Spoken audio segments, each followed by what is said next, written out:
para depois nos fazer morrer e nos separar. Isso é cruel. Então, venham para Deus. E imaginem, Deus faria isso? Claro que não. Porque se vocês fossem deuses, também não fariam. Então, é claro que não. Vejam como vocês podem ser teólogos. Como vocês podem falar e questionar sobre Deus. Pesquisar Deus por conta própria. Sem precisar entrar em universidade de teologia, que é uma das coisas mais abstratas que tem, porque cada universidade teológica, não é, Jarbas, apresenta Deus de acordo com as suas concepções. Para os espíritas, todas as concepções apresentadas de Deus estão erradas. E, no entanto, para eles, todas as concepções apresentadas fora de lá estão erradas. Então, é a coisa mais abstrata que tem é o estudo da teologia. Mas teologizar, digamos assim, seriam todos vocês, todos nós, questionarmos, pesquisarmos por conta própria Deus. Então vocês, no lugar de Deus, não fariam uma crueldade dessa com seus filhos, juntar seus filhos com amigos, com pessoas com quem eles se relacionassem e se integrassem cada vez mais, para depois separá-los no momento determinado pela morte, e eles não terem como se comunicar, não terem mais acesso um ao outro. Principalmente se o que morreu foi para o inferno. E o que ficou, ao morrer, vai para o céu. Como é que funcionaria isso? Imagine uma mãe morrendo, virtuosa, uma maravilha de criatura, foi para o céu. E os 4, 5 filhos dela, totalmente danificados no comportamento do mundo, fossem para o inferno. Essa mãe no céu ia ficar feliz com os 4 filhos no inferno? Nunca. O amor de mãe obrigaria esse espírito a pedir a Deus para ir para o inferno, para ficar junto com eles, Então, coloquem-se no lugar de Deus e vocês vão ver que o mecanismo não é esse. Os filhos podem estar perturbados, sim, mas irão se exercitar em outras encarnações e irão um dia se juntar com a mãe, com outros e outros entes queridos que tiveram unidos um dia e foram separados momentaneamente ou provisoriamente pela morte e pelo ciclo da evolução. Que em 60, 100 anos para a espiritualidade, 100 anos da Terra para a espiritualidade, dizem eles, é um relâmpago, é um piscar de olhos. Então imagine, o que seja viver juntos 70, 80 anos e se separar. Um piscar de olhos e essa estadia junto.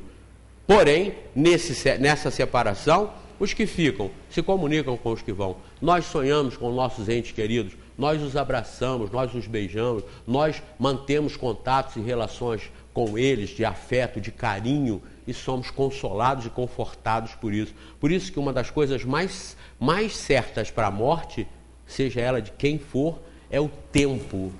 No dia é um desespero, naquela semana seguinte ainda é uma grande dor, mas com o passar do tempo, a própria natureza vai se encarregando de acertar pelo contato que nos mantém com os que foram e nós que ficamos. É perfeitamente suportável por isso.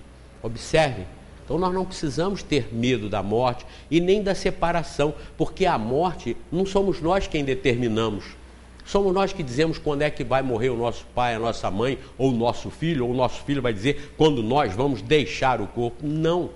Morte poderá vir por os mais diversos mecanismos e meios, sempre adequada a morte à necessidade do espírito que ali está encarnado. Se morreu, se partiu, é porque chegou a hora. Se não tivesse chegado, ele não partiria. Nós temos exemplos e mais exemplos disso. Em aviação acontece sempre quando cai um avião e morrem 200 de uma vez só, começa a vir as notícias que tinham 3 que iam embarcar e não embarcaram. Tinha um que já estava embarcado e deu uma comichão nele, como diz na roça, deu-lhe uma comichão que ele teve que sair do avião. Saiu do avião para tomar um antialérgico qualquer e o avião cai. Morre todo mundo, menos aqueles 3 ou 4. Não estava na hora daqueles 3 ou 4, mas estava na hora daqueles outros. Caiu agora há pouco tempo um avião que morreu todo mundo, menos uma criança de poucos anos de idade. Eu não sei se foi na China, algum lugar aí agora, deve ter uns 2 ou 3 meses, caiu um avião, morreram todos, menos uma criança. Não estava na hora daquele espírito. Ainda que as coisas sejam trágicas, se tiver ali envolvido alguém que não esteja na hora, não vai ter a passagem. Quando minha mãe desencarnou, a Sueli aqui chegou lá no hospital e falou assim, Zé Manel, porque minha mãe foi bem para lá, 20 minutos, só das conversando com a gente de casa, 20 minutos depois já tinha partido, já tinha desencarnado, né? E aquilo foi um choque. Pô, eu não estava preparado para isso. Quem é que está preparado para receber a morte? Não é ninguém. Mas a gente tem que entender a hora da morte. A Suelinda chegou lá e falou assim: Zé Manuel, se não fosse na hora, não aconteceria. É claro que eu tenho que entender dessa forma. É claro que a gente sente, a gente chora, a gente sente saudade. O espírita não é anormal, é normal. Mas só entende o mecanismo. Entende por quê? Está dentro da justiça e perfeição de Deus, que nos fez imortais por espíritos e não por corpos. Os corpos são passageiros, são mortais. Agora, nós somos imortais. Então, se não tivesse chegado a hora, teria... Aí, tá vendo? O celular tocou, viu?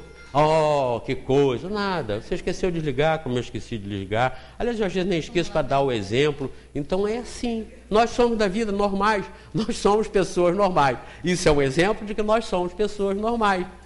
Concordam? Concordam? Então, não se afobem com a morte. Ela não nos separa dos entes queridos e nós continuamos nos reencontrando, nos confraternizando, lembrando ou não, porque na maioria das vezes, em mortes prematuras, nós não lembramos que sonhamos com o nosso ente querido, mas a saudade, aquela angústia, ela começa a passar, ela começa a ser aliviada. Foi justamente porque nós tivemos esse encontro. Querem ver? Quando vocês levantarem de madrugada para ir ao banheiro ou para ver o cachorro que está latindo, quando voltarem para a cama, dêem uma parada e pensem assim: eu estava sonhando com o quê?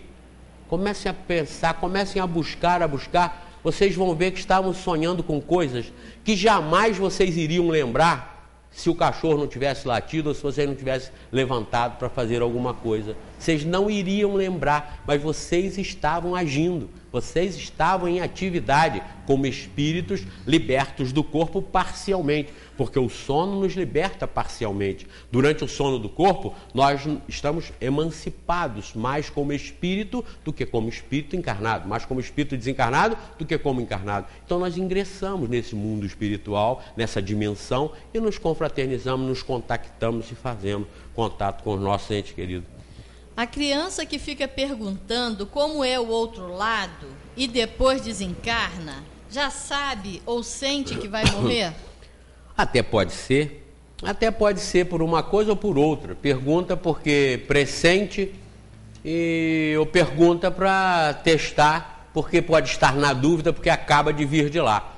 Há uma constatação de que a maioria das lembranças de reencarnações passadas, elas ocorrem até os 3 anos de idade.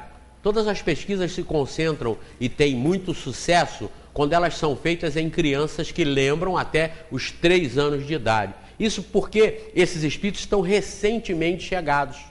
Então eles estão com mais influência de lá do que de cá. Então a causa das perguntas podem ser por 2 motivos. Ou porque estão pressentindo às vezes uma partida, ou porque estão ainda envolvidos muito nos reflexos da anterior reencarnação. Até sobre reencarnação, falei nesse programa de televisão agora, joguei um exemplo sobre um pastorzinho, um menininho de 10 anos, que foi à igreja Assembleia de Deus, Nova Jerusalém, que tem um programa na TV Focus, apresentou um menininho com 10 anos, mas um pastorzinho. E eu expliquei isso no programa de televisão. É um pastor velho num corpo novo. É um pastor velho num corpo novo. E até esclareci que os espíritos, quando desencarnam, eles não viram espíritas porque desencarnaram. Se ele era pastor, ele continua sendo pastor. Se ele era católico, ele continua sendo católico. Então as ideias são as mesmas.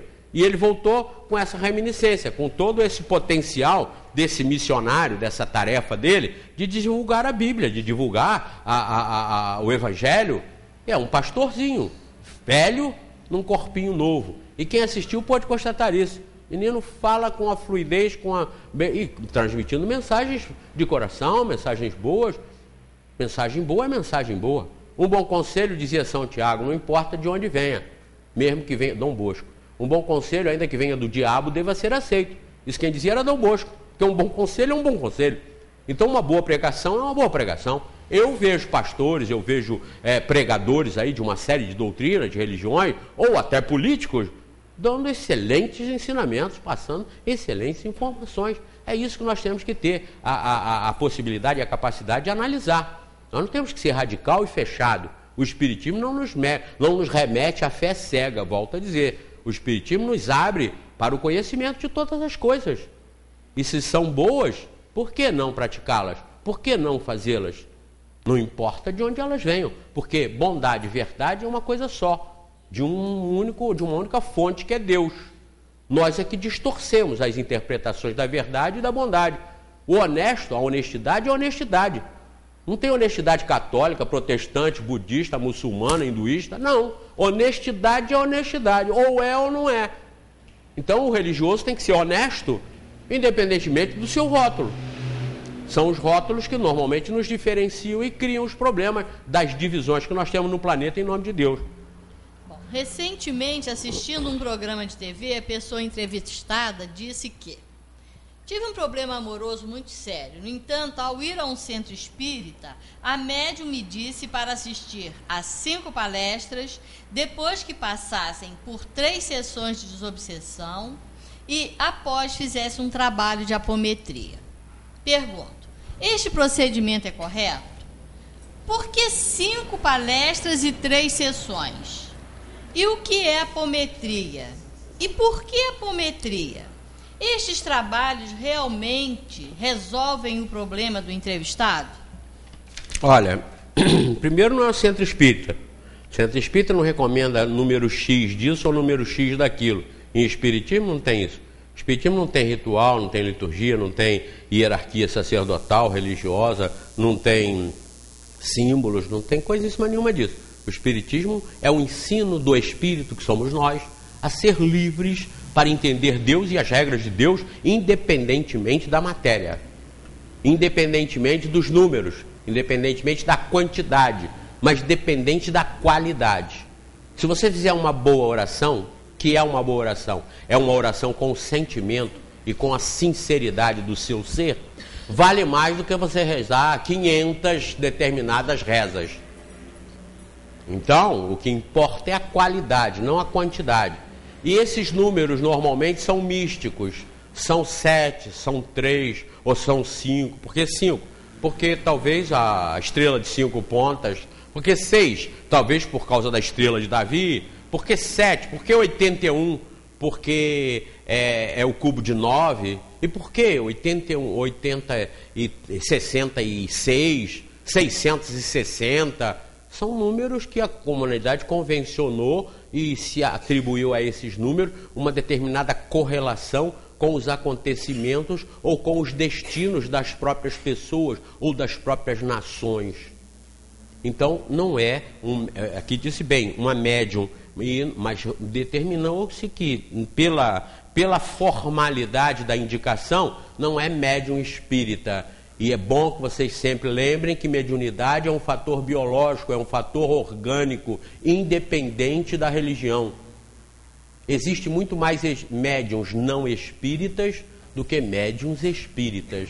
Mas, lamentavelmente, a mediunidade caracteriza para o ignorante lá fora, que não conhece espiritismo, caracteriza espiritismo.